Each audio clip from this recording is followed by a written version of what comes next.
Zillow is going to take your job. Zillow is going to take over. They're going to replace real estate agents. AI is going to replace real estate agents. And so that's probably the more common one I'm hearing now, right? When I do Q&A, it's like, is AI going to put us out of business? And this is what I fundamentally believe. I believe that in Ricky and Leo's functional career lifetime, there's going to be a need for a real estate agent. Leo, what's up, buddy? Good to see you, my How are friend. you, man? Thank you for It's coming good to Miami. Yeah, man, it's going to be here in person. Yeah, absolutely. It's different. We've done a couple of these online, and just in person, it's so much better. Yeah, it's always good to kick it with you. So we've went through the NAR settlement. We've went through now the election. We got New Year's coming up. The Feds just lowered the rates again yesterday, I believe it was. What do you think the key issue is now on the minds of the industry at this point? Well, the key issue on the minds of the industry might be different than kind of the general economics, right? So I always find it interesting, like the Fed lowered the rate 25 basis points yesterday. That does not actually translate to a drop in mortgage rates. Sure. Right? Historically, mortgage rates are actually way more tied to the 10-year treasury by about 150 to 200 basis point difference. What's been crazy is for the last couple of years, we're actually been 250 to 300 basis points, right? So if you look at the Fed rate and the 10-year treasury, rates should be at 5%, 5.5%, and we're nowhere close to that, right? So, based on the normal spread, historically. Based on historical averages, but there's a lot of uncertainty. One of them was the election. Now, half the country's happy, half the country's mad, and it doesn't really matter, because I actually say, I don't think that has a bearing on the market. At the end of the day, it had a little bit of a bearing on the stock market, I would say, over the past the stock market, absolutely. The real estate market is human condition driven. Yeah. Right. We buy stocks because we have excess capital to invest and we feel confident in the economy. We buy cash flowing real estate because the deal makes sense from the interest rate you can buy it at and the cash flow it produces. It's not how we buy residential real estate. Yeah. We fall in love. We make little people. We need more space. We need less space. Couple promotions along the way. Death and divorce are 80 to 90% of transactions, right? Nobody says, all right, honey, rates are perfect today. Let's go buy a house. It's our lease is up in 60, 90 days. And do we want to continue to rent, or do we want to get on the property ladder? Or, hey, we've really outgrown this house with these two kids. Why do you think that agents, I see a lot of agents on social media talking about, when the best time to buy a house is, or they act like the biggest question they get from consumers is, should we buy a house now? When really, do you ever really hear that question in the real world? Isn't it driven around what you're saying more? So I think that is a fair question. Like, I grew up selling in the DC, Maryland, Virginia area, which is a unique part of the country because every 4 years, people move in and out of the area. And so, as we just witnessed. So, if somebody moves to DC and they're a young professional and they're with an administration, and this is a conversation I had many times in my life where it was like, hey, should I buy it? I'm like, well, how long are you going to be here? And they said, 2 to 4 years. If you're going to buy real estate in 2 to 4 years, you better buy it under an investment calculation. Meaning, the number I'm buying it for needs to cash flow in case I have to leave in 2 years. Because what you don't want to do is buy it, be underwater from an investment standpoint, and then you're upside down, and then you end up becoming a distressed seller. But if you're going to be in any area of the country, and the number that I historically have seen and would advise customers when I was an agent would say 10 years. If you are going to be in this general vicinity for 10 years, and you're spending X dollars on rent, and you can swap it for X dollars in mortgage, hands down 100% of the time, that is the right time to buy. Because first of all, you lock in affordability for 10 years, or 30 years actually. Your rent is not susceptible to your landlord increasing. And again, landlords can lower rates, but I still haven't seen that ever happen to me, or I never lowered the rent on any one of my rental properties, right? I may have held it steady during a bad market, but I never lowered it. So you lock in that. And again, when I said 10 years is from experience of, look, if you bought a house in 2007, like May of 2007, depending on where you lived in the country, that was like the worst month in history of America to buy a house. And even if that property dropped by 40, 50%. You're still up right now. If you go to 2018, you were okay. You could at least get out of it. So there is a wrong time to buy based on your horizon. So if you bought because you could afford to buy but you looked at that on a cash flow basis, and for what you could charge in rent for versus what you could afford to pay, you're upside down $500, $800, $1,000 a month. And there is a high probability that you may no longer live there in 2 years. I actually talk people out of buying. Yeah, yeah. I think it's something that the market overlooks is the fact that when you lock in a mortgage, you're not susceptible to rate increases, which is what you just talked about. That's the one thing a lot of these guys talk about. Go rent. Home prices are too high, interest rates are too high. Go rent. And I'm thinking, well, you're going to pay more every year. You're going to pay more every year. To me, it just doesn't make sense. Even if you lock in a little higher than what your rent is, when you look at, like you say, a 10-year period, you're going to be in way better shape. And then you got equity and everything else. Speaking about real estate agents, right? We had the election, we had the settlement, right? We're past all that, and you were one of the. We talked about it. You were in the forefront of, leading the charge with the brokerages on how we should handle the buyer broker commission and stuff like that. Speaking about that for a second, like the way I see it, not a lot has changed since all this came into effect. We've got through the election, all this stuff. We talked about the industry buyers and sellers. What are agents worried about now? What's the next thing? Because it seems like they got to have something to worry about at all times. Well, in fairness, I've been in the business for 23 years, and there was always some life-changing event. Right. Right. I got into the business right after 9/11, and so that was very scary. And then we had the greatest run-up in history, where, I feel like the multiple offers in 05, 06 were worse than... They were. They were. They were absolutely Because there was no income, everyone qualified. Right. So everyone was a qualified buyer. So that was historically very difficult to operate in. I mean, there were 7 million transactions in 05, I believe, versus 6 million in 2021. So very close, but the part that people don't add is that there was less humans. Right. So no, I get that. I mean, that's part of my point. It's like there were more transactions exactly. with less people and less homes, right? There's been a lot of homes built since then. So then we had the worst crash in the history of the world. And then it recovered, then we had COVID. So there's always some, major catastrophic for sellbyowner.com, right? Real estate agents are done. Yeah. Zillow is going to take your job. Zillow is going to take over. They're going to replace real estate agents. AI is going to replace real estate agents. And so that's probably the more common one I'm hearing now, right? When I do Q&A, it's like, is AI going to put us out of business? And this is what I fundamentally believe. I believe that in Ricky and Leo's functional career lifetime, there's going to be a need for a real estate agent, right? First off, it's highly infrequent. The average number of times people bought and sold real estate when you and I got in the business, because I remember from another conversation, you and I started pretty much the same time, was 7 years. That number has slowly creeped up to 9 to 10 years. Oh, over what period? Like when was it 7 years and when? Yeah, so in the early 2000s, it was about every 7 years people moved.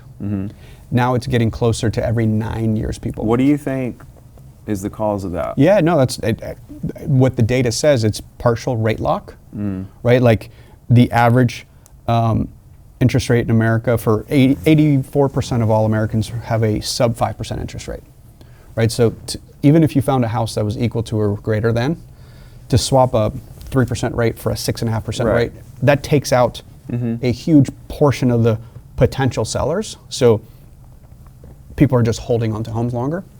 We're living longer. My father's 83 and he can probably outrun both of us, right? He's just in really good shape. That didn't used to happen 20, 30 years ago, right? So people are aging in place a lot more gracefully. So they're like, I don't need to move to a condo or a retirement community because I can still mow my lawn, I'm still healthy, I'm still, So the length of ownership is extending, which takes housing inventory away, right? Because we're not building enough homes. People aren't choosing to sell them at the same pace. So, but that adds to the reason why I think we need agents for a long time, right?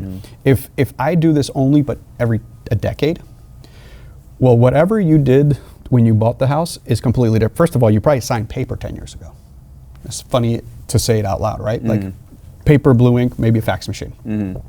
Now everything's digital, DocuSign, electronic. And so the need for help, so one is the average American moves 6 times in their entire life. 3 as a tenant, 3 as a homeowner.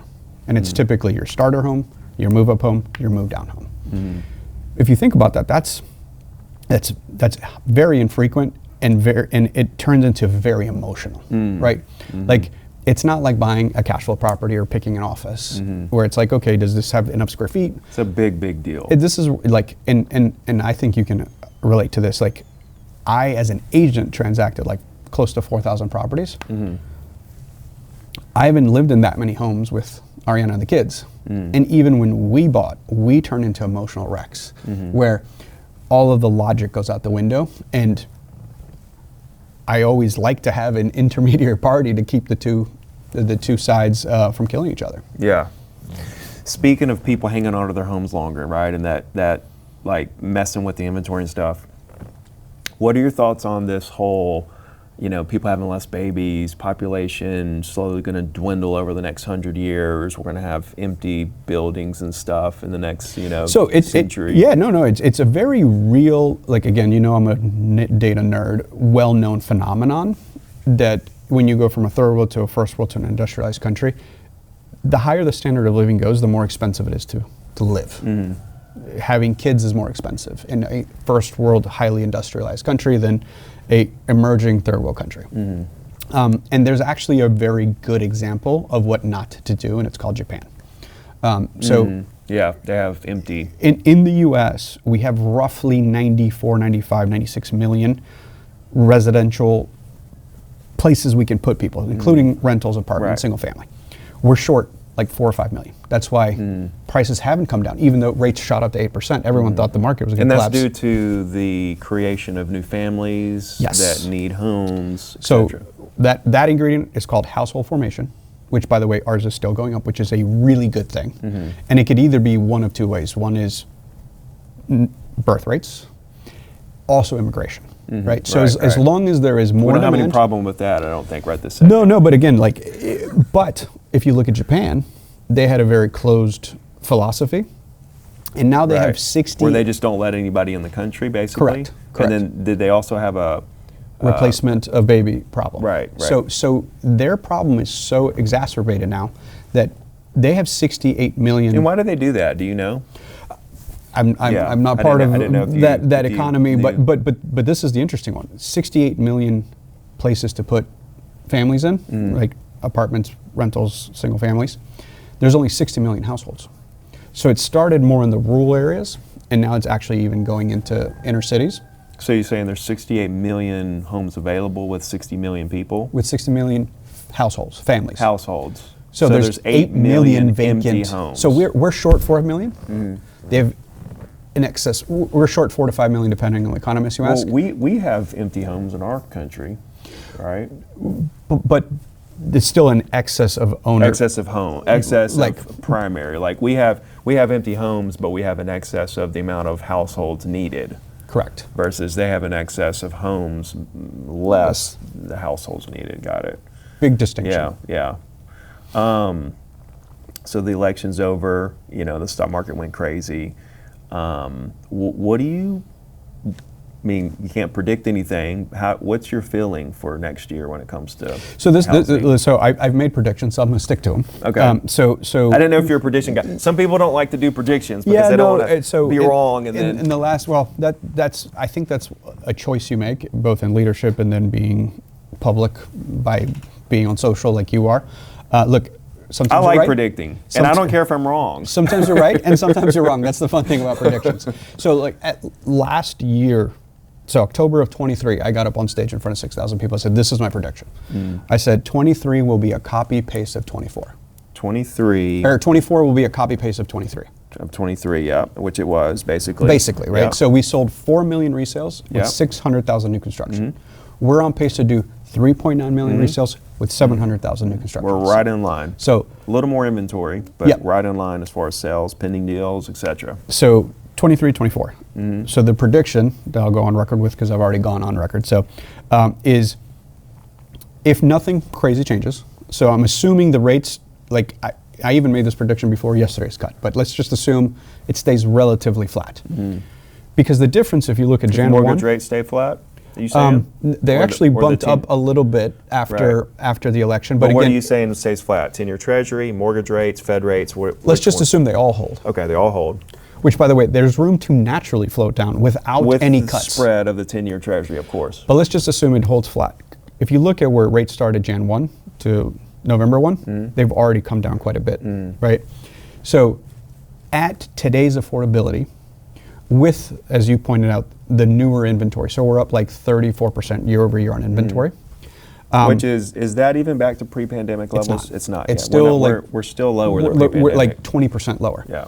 But again, it's better than we've had, right? So if all holds as it is today, that's the prediction I'm making, we should get about a 10% bump in transactions for 2024. So 4 million plus 600,000 or 3.9 plus 700,000, you add 10% to that, we should end up breaking the 5 million if you add with new construction. So low 5 million. I normally look just at existing home and gauge it there.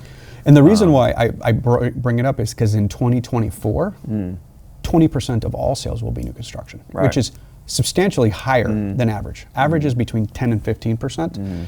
And that's because mortgage rate buy downs and all the incentives the builders are giving. You're getting a new home. You basically can get it cheaper than an existing home, etc. So builders did a couple of smart things over the last 24 months. One is they actually shrunk the footprints.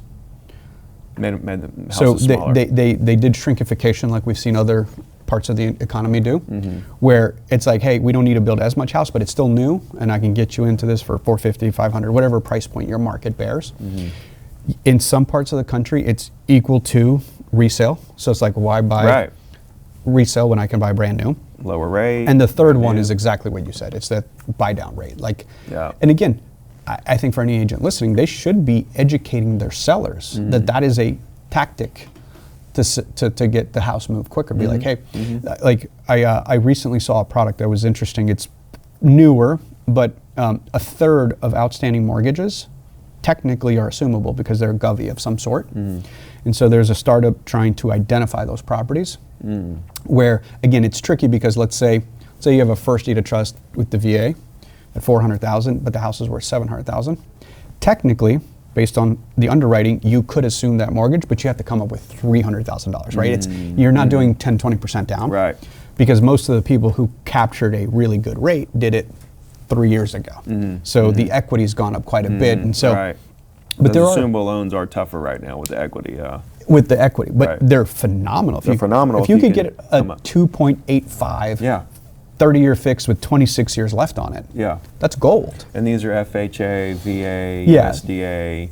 And when you do that, the seller that you're assuming it from, can they go get another government loan, or as I understand it, if it's approved and accepted by the underwriter, they can go get another VA loan or whatever? Yeah, because they get their certificate back. Oh, that's interesting. But again, I think that's still just like a niche, right? Right. Have you heard how builders are handling this commission thing? Like, are they still offering? Are they offering a lot? Are they offering a little? So the interesting thing about all of it in general, it's hyper local, right? So like, imagine in the position I sit, I have agents in certain parts of the country. Now, I won't name states to leave the innocent alone, but there are some states that literally have one take on it, and then there's other states that have a completely different take on it. So it's super interesting because I'm in certain masterminds with our top performers, and that we'll have two folks who are losing their mind going, this is so complicated, we're having so much conflict. And then we have other top producers in another part of the country like, what are you talking about? This is super simple. You just use this form and it's straightforward. And I have to remind them, I'm like, guys, you guys have different forms at the state level, not just like the forms we create, but like the purchase and sale contracts. Like one association, and I will name them by name because I think they did such a great job, the Northern Virginia Association of Realtors, their page 1 of the sales contract almost reads like a net sheet. There's a purchase price, there's percentage financed, there is, it literally says seller to credit buyer, so closing costs, buy down points. Then right below it, it says seller to pay buyer brokerage compensation. Very clear. And then one sentence underneath it says, this is a binding legal agreement between the seller and the brokerage to be amended only in writing. Like, if everyone used that as the purchase and sale contract, there is no questions. It's like the old napkin contract. It doesn't matter what I'm offering you. It doesn't matter what we're advertising. It's like, look. It matters what the offer is right in front of us and what we're going to net. This is what the buyer and I agreed to pay. The buyer requested that to be paid by the seller. Mr. and Mrs. Seller, what do you want to do? What do you want to do? What do you want to do? So, I mean, I actually, good question. There was a thread inside of our internal communication thing where this agent asked the question. I actually logged in and responded myself because she's like, look, I'm so confused. Like, what if I have a first-time home buyer who needs down payment assistance and needs all this stuff? What am I to do now? I said, you are to show them all the properties available, and it's up to the seller if they want to sell it under these terms. This is no different pre-August 17th. If I was doing down payment assistance and needed 6% contributions for buy down points, because that's the only way my buyer qualifies. No one's forced to take any offer they want. Right. And what I say to agents all the time is like, have you ever not gotten anything for below list? Have you ever not gotten a pool table, a hot tub, the refrigerator in the garage? The boat, car. I've seen all that happen. I remember going to a Brian Buffini event and he told me he got a dog once. I think I remember that speech. I don't know if it was a script, but I remember it 23 years later. Okay. Right? It's considered personal property. It's legally conveyable. I mean, people buy cattle and farmland. Right. They get farm equipment. Like, my brother-in-law and sister-in-law moved to Florida a couple of years ago, and they had the beautiful house in Northern Virginia. And my brother-in-law is really handy, and the basement's like the most beautiful thing of the house, but he had a detached sauna with a plug, and he had a sign on it that says "does not convey." They ended up with like 14 offers. It escalated $100,000 over list. They got the sauna. Right.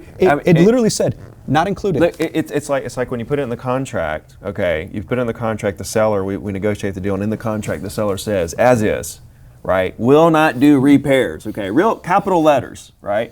And every single time, and I mean, I'll tell the seller, like, we're gonna put it in there, that way they know, but they're gonna come back after the inspection and they're gonna have a list of stuff for us to repair, and they're gonna submit it to us just like you didn't even say that, and you're gonna probably end up doing some of them because you want the deal to work. And if there's a contingency for inspection only, they still have the right to walk. Right. So it's like, you can say, and because I had the same conversation with sellers, it's like, it's as is, where is. Okay, but if I agreed to a 5-day inspection with a release clause, right?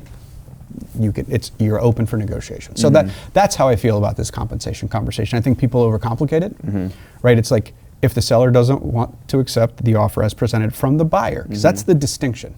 It's not about Leo the agent, Ricky the agent. It's about the buyer and the seller, the net proceeds the seller is going to walk with, and the net proceeds the buyer can afford to bring to the table while affording the monthly payment. I'm starting to lean towards a place where I think this is the new norm, where the buyer's agents offer what they want in the contract and the seller pays it based on their net. Do you ever think we'll get to a place where the buyer is paying it and the sellers do not contribute at all in the offer or whatever? So I would say that that's always been the case. The seller doesn't have any contribution. They have equity, right? The buyer, whether it's fully financed, paid in cash, that is where 100% of all the funds are coming from. So I would make the argument that whether it's from the cash contribution or the finance contribution or the credit from the seller, at the end of the day, the buyer can afford what the buyer can afford on a monthly payment with X amount of dollars to be contributed in cash, with Y amount of dollars to be contributed from the loan. And so I think sometimes we overcomplicate and are splitting hairs. And it's like, look, if my seller's qualified for $400,000 and they have $50,000 in cash, and they're qualified for this LTV, this is what they can bring to the table. This is what they can bring to the table. And if the seller's willing to accept, the net that brings them after compensation credits and whatever else prepays on the because remember, that buyer can ask for, as long as it's approved by the lender, for an 8% credit to buy down the rate to a rate they can afford. The seller doesn't have to accept that, but are they willing to accept it for a price they're willing to walk away with a net they're willing to walk away from? And so that's how I see the world. I don't think much changes. In the sense of, at the end of the day, this is your net for the seller, and at the end of the day, this is the net that you need to bring to the table as the buyer, and that's all that matters at the end of the day. I think that I think that when the settlement happened and the new rules, it's been 2 or 3 months. It's been in the worst market we've seen in 15 years.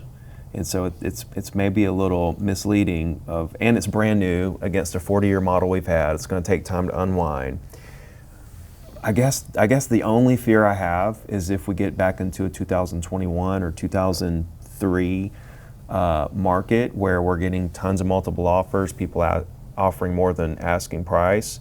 The seller picking the offer that doesn't ask them to pay for a buyer agent fee. So this is, and again, this is just an opinion right now because we're not in that market. Sure. But I think that an agent is even more valuable then. Oh, absolutely, 100%. Right? So. But if the seller's looking at their net and they're saying, well, this one doesn't have an agent, and or they're not, the buyer may be paying their own agent on those deals, right? It's not saying there's not an agent. It's just saying that the seller isn't. But so back to those days, right? It's still cash that the buyer. The buyer's probably having to contribute above the appraised value. And they're like, it goes back to what I just said. Total cash contribution from the buyer, total net cash to the seller. Those are the only two. And in those problems. markets, like some buyers can't compete. Well, they're not going to be able to compete even in the old market at that point. If there's 10 offers, it's going to kind of be the same scenario. And in a market where there's 10 offers, I think that's where good realtors show their value proposition, right? Like, I remember winning in those markets as an agent because Fun, wasn't it? Well, it was just, I asked a lot more questions to the listing agent. It's like, hey, what's the seller doing after this? And they're like, oh, well, we're waiting for this to be built. I'm like, hey, what if I gave you a 30-day free rent back? Like, on a well-sized priced home, that's meaningful. I'm saving you $7,000, $8,000, $9,000 in monthly payments. And depending on what day we close, I could almost contribute 2 months of a free rent back without my buyer having to put anything out of pocket, because we closed on the 5th of the month and it was prepaid escrow. And so you basically got 60 days. If I could say to the seller, hey, I'll let you live in the house for 2 months while your home is being built, and you put the cash in your pocket so you can close on your next home with a lot of confidence. All of a sudden, that 10 or 20K above list is a lot less interesting because it's like, wait, how about I close in 10 days? Give you all your proceeds and let you live in the house for 60 days so you can close on your next home. You have small kids. I don't want to rush you. All of a sudden, it's like, I want that offer. And that we didn't have to go above list. I just asked questions that were important to you. Because when you're doing the sell to buy and you're worried about basically being in a truck with your 2 kids and your partner, that gets very scary. Yeah. And as an agent, you probably experienced it where a loan got delayed and then you had to put them up in a hotel and moving trucks in there. So that's what a good agent brings to the table. Yeah. Where they can ask these questions and say, okay, how can I make us really be set apart from the other 10 offers and get you something that's still a fair deal to you that you can afford with the concessions you can bring to the table. This was in 03 or so? Yeah, like 2006, 7, all that. Well, back in I lost everything in 5. I went back to roofing houses, serving tables and stuff, working on oil rigging. And in 2008, I got back in the business. And it was all foreclosures. And I thought, let me represent the bank. It was like, after a minute, I was like, no, that's not my route. I'm going to represent buyers to buy these foreclosures at half off, and then they'll resell in 3 years when it goes up, refer me, upgrade, and all that stuff. But do you remember, I don't know if you were reselling in 08? I was selling REO. I was one of the biggest REO agents. You were the listing agent. I was the listing agent. This is funny because in 03 and 02, when you were talking about that, I was on the listing side of all those, right? All the multiple offers was coming in. I was on the listing side. I was the buyer's agent back then. Right. So you were the buyer agent, I was the listing agent. But then in 08, you were the listing agent, I was the buyer agent, right? We flipped. I'd carry 250 listings, right? Yeah. Like my job was to do price reductions and property management. and do you remember, obviously, the multiple offers during that time? Yep. Now and people don't talk about that, 08, the worst year, the big crash and all that stuff. Like, I was winning bids. And for that, there's no, what's more important to the seller is the bank, right? Well, as soon as possible in cash. Right. So it was literally whatever the you had to have the highest number. So you had to kind of guess, and you couldn't You didn't have no idea. You had no idea. It was a blind bid. You had no idea what that number was going to be. But there was a period there where like I'd carry properties. It was 18 months of inventory in the market, right? Like back then the buyers were the better thing to have because you had the pick of the litter. Sure. But I wouldn't have minded having 250 listings. No, I didn't mind either. But it was a lot of work. It's not your normal listing, right? They make you maintain the property. It was called cradle to grave, right? So we took it back from repossession all the way through proper capitalization. So we had to fix everything, get it completely market ready to closing. So it was cradle to grave. Until death do us part. I didn't want nothing to do with it. But I knew that a lot of those agents wouldn't exist later because they did not answer their phone. I would call those foreclosure agents and they would not answer. All of them. They were notorious. They just would not answer. And I was like, okay, you want to play that game? I'm gonna represent all these buyers. You know, my business is gonna continue to grow and you guys are gonna be gone as soon as foreclosures are gone. Do you agree that, or do you believe in pent up demand? So I believe in numbers, right? Our household formation, so right now, every day, 12,000 Americans are turning 35 years old. Well, that's one of my big theses around this because it's record, right? I mean, the baby boomers were more, correct? Right? There was more of a, and it's weird because like, I look at the birth rates and I see the baby boomers, right? And then it goes down for like 20 years, and then I see the spike in 1990, but it's nowhere near the baby boomer years, but yet there's way bigger population than... Well, so the baby boomers made the millennials, right? Like I'm the first, what year were you born? 81. So you and I are like the first millennials. Yeah, so we're the oldest millennials in the world. We're called geriatric millennials, I heard the other day. I was like, I'm not sure I like that. But, so, I mean, and our parents were boomers. So technically that's why you... When were you born? 82. 82. That's where we have the big population booms. But, you know, based on what I look at in both household formation, people turning the right ages to buy real estate, if rates come down and we had enough inventory, we could have 6 million transactions. Oh, no doubt. We just don't have enough inventory that people can afford. Well, my question is this. More 30-something-year-olds than we've had in a while. I saw NAR came out with their data that the age of first-time home buyers went up to 38. Trade-up sellers, there's got to be pent-up demand in there. Oh, People absolutely. wanting to move up, hating their house every day that goes by. But they love the rate. Now you've got people that have been sitting on the sidelines because of rates and the elections. Like, I feel like this is like a tsunami. That's it's like the calm before the storm. You're talking about in transactions increasing 10%. We're still below pre-pandemic levels in terms of inventory, right? Isn't this going to cause home prices to increase? It could. And what I always say, it's hyper-local, right? So we had boom towns like Austin, Texas, Boise, Idaho, parts of the west coast of Florida, Naples, that did like, and South Florida did too, but the demand is still present in South Florida. But there are markets that were like this, who are now starting to, like, it's not '08 crash. Like when you and I think of a crash, we think of, well, you and I saw 50% market drops. You said 50 cents off. Like that's what I experienced. It was. It was 50% off. There's homes that I sold for $350 that I then did as an REO for $150. It was like, I never thought I'd see that. I still can't comprehend that. And you were still scared to buy it for $150, right? Like I saw that and I was still scared to buy it. Like it's going to go to 100, yeah. Right? Like, you know where I started buying? Where I actually did the math and I'm like, I'm at 12% cash on cash. Like, the cash flow made sense. At some point I was like, and I actually remember having this conversation where it was like, I bought a house and flipped it for 180. My comp said 180 and I ended up selling at 150. And I went back and looked at my comps. I'm like, my comps were perfect. But I was like, all right, if I just held it at 150, it was $1,500 a month. So it was like the 1% rule. And I said to myself, if it goes to zero, which it can't, but let's just, in my head, I was like, and I held it for, it was like 18 years or something. I was like, I'll get all my cash back. So it really doesn't matter if it goes, like there was a number that if it went below, I actually didn't care because the cash flow, I could fully capitalize it and get it back and get all my cash flow back. And luckily I did buy a bunch of real estate. Yeah, me too. What was interesting in '08 was rents didn't really go down much. No, and this is actually, I remember I had a mentor who unfortunately passed away last year, but he was really important to me. He was a big owner. My mentor that was really important to me passed away a couple weeks ago. Yeah, mine actually passed away the day before EXPCon Canada. But he owned a lot of real estate. And I remember, like, I'll never forget this. I was driving around in 08, 09 with him, just looking at all these houses, because that's why I convinced to fund my buying acquisition, because I didn't have too much liquidity, obviously, because you and I were on the younger side of that market cycle.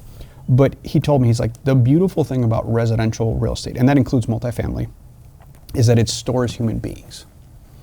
And he gave me an example. He said he had bought data centers in the late 90s. And we forget there was a data centers. Yeah, like where you put the GPUs and like where Amazon Web Services has all their stuff. And in the late 90s, we forget there was a huge economic crash after the dot-com boom.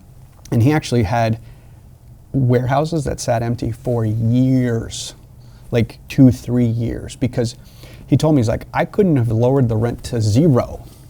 There was no demand for warehouses after the dot-com boom. Like there was excess capacity for data centers. He goes, in residential real estate, as long as we don't have the Japanese problem, right? If your rents are $1,800, there is a number at which that'll rent. Right. Well, and again, even in South Florida, I've seen rents come down in the last 24 months because they went great. They went parabolic. Like you say, it's local. But like there are real estate, commercial, office markets right now. It doesn't matter what you put it up for rent. It's not going to rent. Like tertiary, or like I wouldn't want to own office space, commercial office in San Francisco right now, right? Or like even Austin right now. There was such a pullback, right, where it really doesn't matter how much you lower it. There's no demand. There's no demand. Yeah. Versus in our functional lifetime, and I would go back 50 years, 100 years. As long as, look, there's a rental number in residential that you can adjust to, and we know this to be true when you see a brand new apartment building open up. What do? Rent quickly. 2 months rent for free. Oh yeah. Right, and they lease up the whole building. Right. They maintain the number they want, but they'll give you a 1 or 2 or 3 or 6 months incentive. So they incentivize to keep that rent where it needs to be. But then it's fully rented. Then it's it. That's where it is. That's where it is. They've got history now. then that's where it is. Yeah. So I'm building an apartment complex, 46 units. So I'm glad you said that. Right, because you'll probably hire a professional management company, because 46, you'd have to live in the building, right, and have an office, which I know you're not going to do. But once it's fully stabilized, the rents really maintain themselves based on that supply demand. Yeah, I'm sorry for your loss, and and you too. And you're right.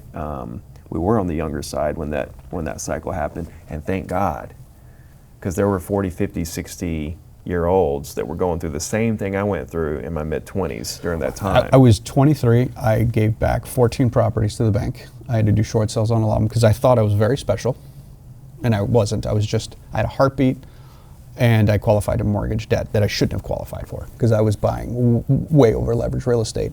In hindsight, right? I wasn't worried about cash flow. I thought everything was going to keep going up and to the right, and I am grateful. I feel it was like the Goldilocks age, right? We were old enough to be able to participate, and when you lose it all at 23, you could still cry and feel bad for yourself. But I didn't have a partner and kids to look in the eye and worry how I'm going to feed them, right? Because I always said, when you're 23, I mean, you could sleep here, and I could live on my friend's couch, my mom's basement. Like you could live anywhere and get back on your feet versus losing all at 55 or 60 with children and college tuition and all kinds of things that are in your hindsight. Yeah. What time is it? We're good. 2:45. Okay. We talked about this. You know, you've done so many things. You're an agent, and you built a tech company and sold it. That was a huge exit, right? It's like a 9-figure exit. It was a big one. It's under NDA, but it was a big number. Right. And you know, I mean, you're set, but you decided, I'm going to go be the CEO of a publicly traded company. It seems like a lot of people would think that, like, why would you do that to yourself? First of all, the interesting thing is, like, the things that have made me the most wealth creation are not the ones I'm known for. It's actually buying real estate. It was hard money lending and creating revenue streams, right? So I think sometimes people don't realize that the most guaranteed ways to build wealth are the non-sexy and slow. right? Like the beautiful thing about buying real estate is it's that self-liquidating function that comes with debt, right? Like, let's pretend the values never go up. Right. But if somebody else pays off your mortgage, right, and you have the discipline to not sell it, that's actually one of the best. That's a huge win right there. And you know, when Ariana and I, my wife, started the software company, and we were able to fund that from our real estate business. We were able to, you know. Would you take out equity loans? No, just the flow? cash flow of our team and the real estate we had bought over time, which is very different, right? It's fascinating to me how many startup founders I meet who are like, they just need to raise all this money. It's like, hey, the first thing is if you create even a small business, an SMB,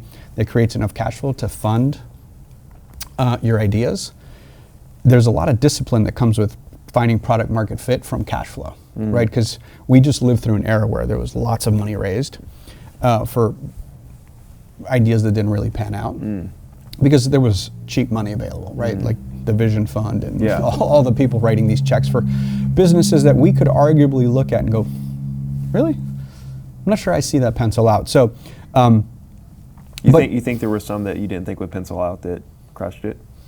That's a good one. No. More of the ones like, we're surprised that didn't work. That didn't look like it was going to work. Look, Uber worked only because they were able to burn through so much cash, right? So now it's a real cash flowing business. Yeah. But they needed billions of dollars to get there. And again, that's a strategy that isn't available to most people. But to your original point, there was, you know, I think we're never done, right? And I think there's a romantic idea of like, hey, when I get to this, I'm gonna just kick up my feet and what are you gonna do, right? We moved to South Florida. I was mostly spearfishing. I got really good at spearfishing. With snorkeling or the tank and everything? Tank and everything. Wow. But after 6 months, it's like, I literally started thinking, I'm like, am I going to buy the charter and like turn it into a business and scale it all up and down the East Coast? Because that's how my brain works. Thinking, yeah. But I got a call from a mutual friend who introduced me to Glenn. And Glenn actually asked me if I wanted to be the chief technology officer because I have a tech background. And I said, I can play one on TV, but I don't actually like it that much. I like selling, but I said, I'll probably just start another company. And he said, well, do you have the idea? And I said, no, I'm actually a little burnt out. It was the hardest thing we've ever done, just because of the traveling and the raising capital and scaling and running a bigger organization. And he said, well, if you don't have the idea, why don't you come hang out with me?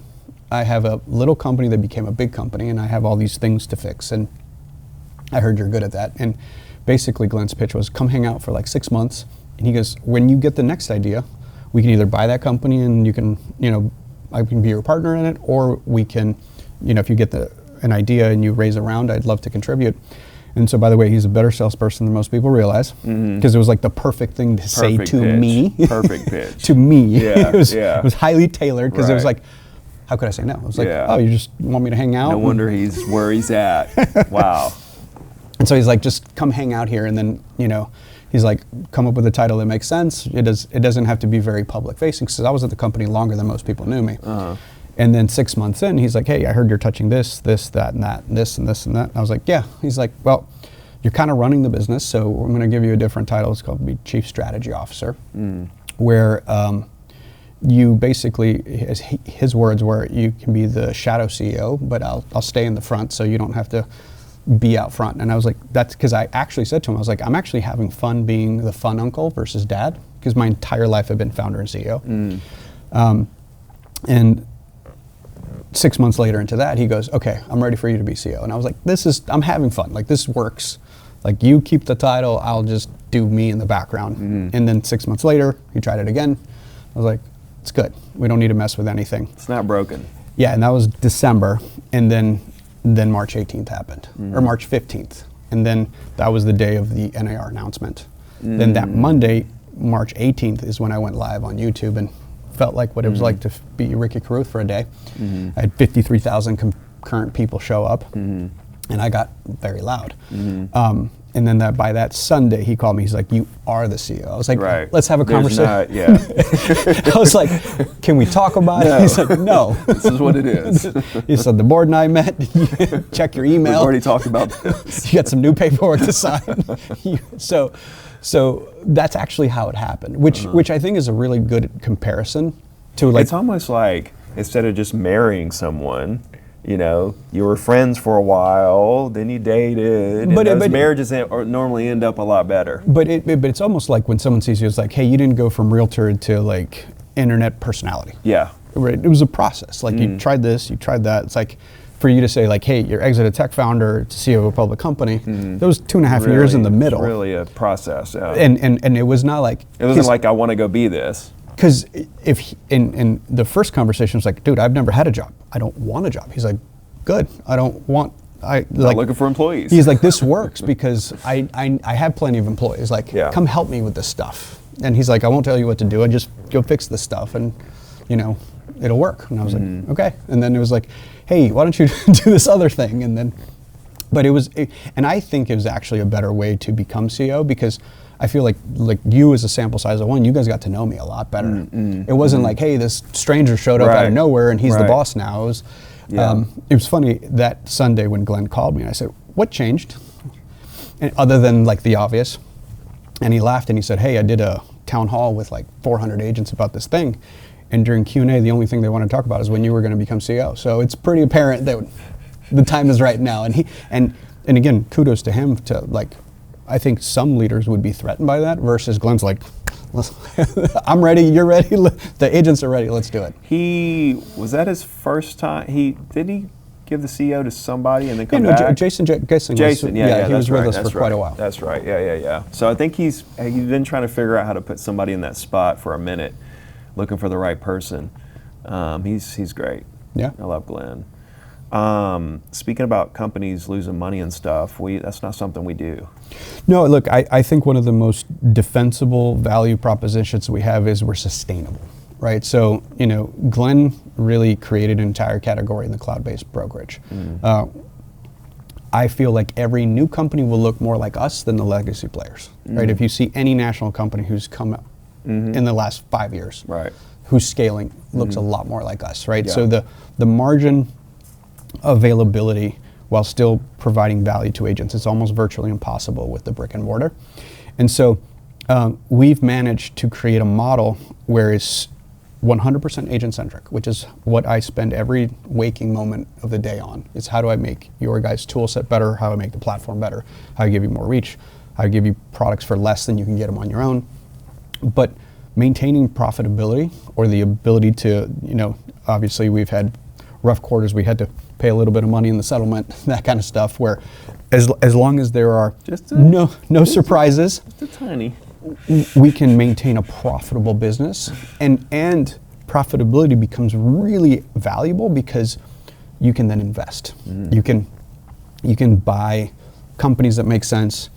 You can hire talent, right? Like one of the things that I say that's amazing about our company is that we have a deep bench of talented real estate experts. It's not a one-man band, whether it's me or Glenn, right? We have Wendy and we have Holly and we have Brian and we have all these folks who come from very storied careers, and more importantly, they all started as agents, right? So we have a unique leadership team that has big corporate experience, but we all sold homes at some point, which I think makes it very different. We didn't come from Apple or, you know, Google. Well, that's what I was going to say. I've heard either you say it or somebody said it, that you were the only CEO of a publicly traded brokerage who actually sold real estate. I did say that. Yeah. So of the current landscape of publicly traded brokerages, and you know, I'm always happy to correct myself if I get new information, but and I've said it several times, that of the publicly traded companies today available to view, I'm the only one who actually sold homes. Yeah, I used to talk about EXP like they're Apple. Apple isn't worth $2 trillion over, or what are they worth, $3 trillion now? Probably. Yeah, they're not worth trillions because of the iPhone. They're worth trillions because of a couple of products, and then they bought a bunch of different companies, right? And I look at what EXP is doing, and with all their cash and their profit and their investments and companies they buy, and I'm like, this is the juggernaut of the real estate world. And that's again, like when you create a category. When you talk about from the business standpoint, P&Ls, profitability, you know, from the business world, it's like it's the Yeah, juggernaut. no, and that's that, and I think about it that way in the sense we created a category, and that's when I compare us to like Amazon, right? Amazon disrupted retail. Netflix disrupted not only Blockbuster, but almost how content's created and consumed. What both those companies can do, because they have free cash flow, is then buy, whether it's like we've just bought Lux VT, right? That purveyor of luxury services. We first partnered with them, dated, and it worked really well, and so we acquired it, right? So it's like, if we see something, we have the ability at a size of scale to go, oh, that's really cool. First of all, if I feel like copying a feature, I will, because you've copied my entire business models. So I have no qualms with it. Like, hey, if that makes sense, and that makes, I'm gonna just acquire it, or we'll build it in house. But in order to be able to do that, you have to have a sustainable business model, right? There are many companies in real estate right now, and I'm only gonna kind of point at the publicly traded ones because those are the only ones I can see, the financials, who have very little cash on hand, right? And with little cash on hand or a profitable cash flow model, it is hard to make investments, whether it's acquiring adjacent businesses or complementary businesses, hiring talent, and then also being able to weather a surprise, right? Like, what I do know is in the next 24 months, a once-in-a-lifetime event will probably take place, because you know, ever since you and I graduated high school, we've lived through one just about every 2 to 5 years. That's the joke about our generation, where it's like we're kind of burnt out. Yeah, It's like we're ready for it. 9/11. It's like from the day you and I graduated high school, we've lived through a once-in-a-lifetime event. Here's my question. These other publicly traded brokerages, okay, the ones that lose money, they're not profitable, etc. You know, you talked about Uber. You know, they lost money for a long time. Now they're a profitable, sustainable business. What's the argument with some of these companies that, oh, well, we're an Uber type, we're an Amazon type, where, I mean, that's part of the thing is you lose money for a while, you know, you build the platform, you build the business model, and then you become profitable. So there's a couple of ways to become profitable. One is if you're losing money because you're investing in scale, right? You're trying to get to more. But one of the things that I look at, which I think is, and one is in software, gross margin is much bigger. And so if you look at our peer group, we enjoy a very healthy gross margin to net margin. So we tend to float between 6 to 8%. That's net of stock compensation and rev share and all the levers that we have to create the incentive for you guys to grow the company. A lot of other competitors, similar or legacy, their gross margin to cost of goods sold don't create excess capital, right? So some of them have only stayed in business because they continue to sell stock, which is a dilutive behavior, right? For every stock we issue, we try to buy back the exact same amount, roughly, right, depending on the month and quarter, to protect the integrity of the company. And so others who cannot create net cash flow don't buy back the same amount that they issue, which creates free cash flow, right? So there's cash flow, free cash flow, adjusted EBITDA, and then net income, right? We make money at all of them. Some only make money on adjusted EBITDA, which does not count stock compensation and stock issuance. So, you know, there are more than one company in our space. The only reason they don't run out of cash is because they're selling stock, right? Which, again, it's a short-term solution. Are they selling stock and raising money from venture capitalists? Well, there's many ways you could issue stock and sell it to investors, or you could sell it into the open market. Like same thing. It's different than a debt issuance, right? Like a company who raises $100 million, $300 million of debt, or a stock block. But kind of in the normal course, there's stock issuance, and like we issue stock to incentivize certain behaviors from you guys when you attract, when you cap, when you hit icon. But we go back into the market and buy it all back, right? So if I give you 16K because you iconed, I then go buy that stock back. Yeah, I guess I'm not as big of a visionary as some of these agents who are willing to join a company that loses a lot of money. I can't wrap my head around it. Going to a company that's publicly traded that loses a lot of money, and all the thing I can think of is that either they just don't look at it and they don't care and they're not even paying attention to it, or they're like, no, companies lose money for a while and then they do really well. You know, I can't wrap my head around it. So I have conversations with agents all the time. I said, first of all, like, I truly believe the agent is the brand. Like, I don't believe that companies make 100%. Well, there's some 100%. companies that kind of don't agree with our philosophy, right? So some agents are attracted to the brand because of what it says about them in the marketplace. Yeah. So maybe that's where some of that logic comes from. It's like, hey, I'm not really worried about what their finances are because I sell a certain price point, so I want to be seen to be wearing this brand. Yeah. Versus other people are picking to kind of build a potential revenue stream, and like, for example, RevShare with us or one of our similar models. The question I ask them is like, look, if you're just picking a brand and at the end of the day you don't care if they last forever because you're not building anything on top of that, then, you know, it could work for now and that doesn't bother you if in 5 years, 10 years they don't exist.